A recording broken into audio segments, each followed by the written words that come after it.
Hey, this is the Review Junkie, and today I'll be reviewing the new superhero film Aquaman and the Lost Kingdom. As always, my review will be illustrated and the artwork is done by myself. And if you like movies, art, and comic books, please hit that subscribe button because all my reviews are hand drawn, and I like to get to 1,000 subscribers soon so my channel can be official. This movie stars Jason Momoa, Patrick Wilson, Nicole Kidman, Yahya Abdul-Mateen II, Randall Park, and Amber Heard. It is directed by James Wan once again. This is a non-spoiler review. Everything I discuss will have been shown in the trailer. Absolutely no spoilers. I'll tell you briefly about the plot, the characters, my pros and cons, final thoughts, and if this is worth checking out at your local movie theater. So I was really excited about all the releases for Christmas. I saw 3 movies, and the one I thought would be the strongest ends up being the weakest. I hate to say this, but this isn't great. It's been 10 years of the DCEU, and I feel us superhero fans and the actors got nowhere. Part 1 was entertaining, and I expected James Wan to deliver again. The plot did seem like a Trident retrieving rehash, but it's not. I went into this with a fresh open mind and I ignored all the negative news. I didn't want to be tainted. So the plot is basically Black Manta on his revenge tour. Aquaman is married now and basically pulling quadruple plus duty of being a superhero, a dad, a husband, a king, and a sex machine. Okay. Dr. Shin, played by Randall Park, is still searching for Atlantis, but he's held hostage this time, and Black Manta finds the Black Trident, which belonged to the king of the Lost Kingdom. He also has access to something diabolical that can impact the Earth from a global catastrophe standpoint, and this sends our aquatic DC heroes on their quest to stop him and to truly find out what his plans are. So, movie critics talk about tonal shifts, and usually I'm not in agreement, but I have to say, this one has an identity crisis. It feels disjointed, the tone is all over the place, there's questionable CGI, a busy plot, and it jams a lot of things in, and none of them get proper dedication, so I found myself not invested in a single thing. I think there's a good movie and script in here somewhere, and perhaps the end product was a result of studio interference, but we'll just never know.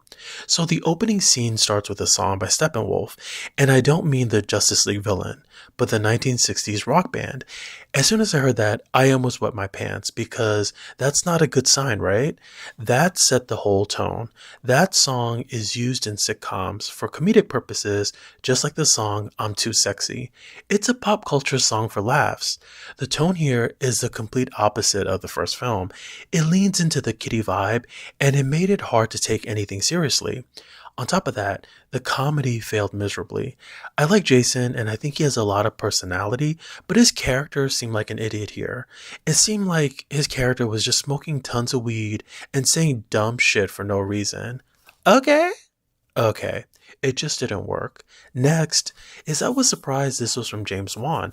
Nothing seemed polished where the first one was meticulous and this felt really slapped together. Remember that amazing rooftop chase scene from part 1? Nothing like that here. Did you enjoy those quiet moments followed by a loud explosion? There's only 2 of them here. There's also questionable CGI. The costume design seemed poorly done and ill-fitting, and it made the background actors look downright silly.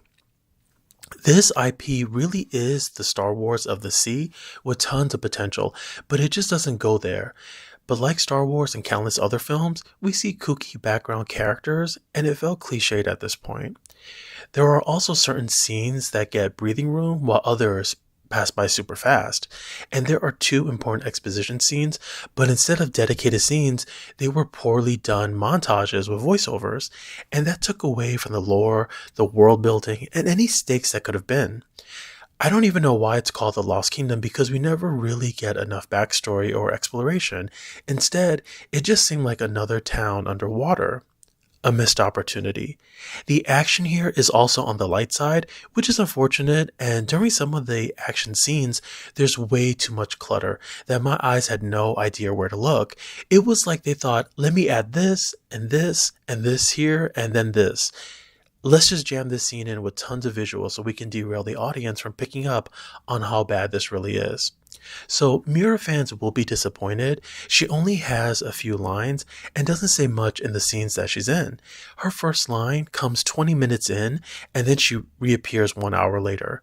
I feel this was a poor choice because it didn't make the relationship between her, Jason, and the baby important. Jason will say something like, "Don't mess with my wife," and it felt hollow because nothing was fleshed out. So there is more than one villain, and when we finally get to the reveal, the character gets totally wasted. Instead of a nice, long end battle sequence or the villain mouthing off, it ends as quickly as it gets revealed. There are also certain scenes that reminded me of Black Panther and even a Lord of the Rings character. So these aren't cons, but you may find this funny. There should be two additional subplots here involving Patrick's wig and the baby. His wig goes through so much tumultuous drama that it really should be its own character and have its own storyline. My point is, it looked crazy. So let me keep it real with you because that's what I do on this channel. I keeps it real. So Aqua Baby actually switches ethnicities during the movie. Maybe that should be his superpower. One minute he's white and the next he looks biracial. It was just very noticeable.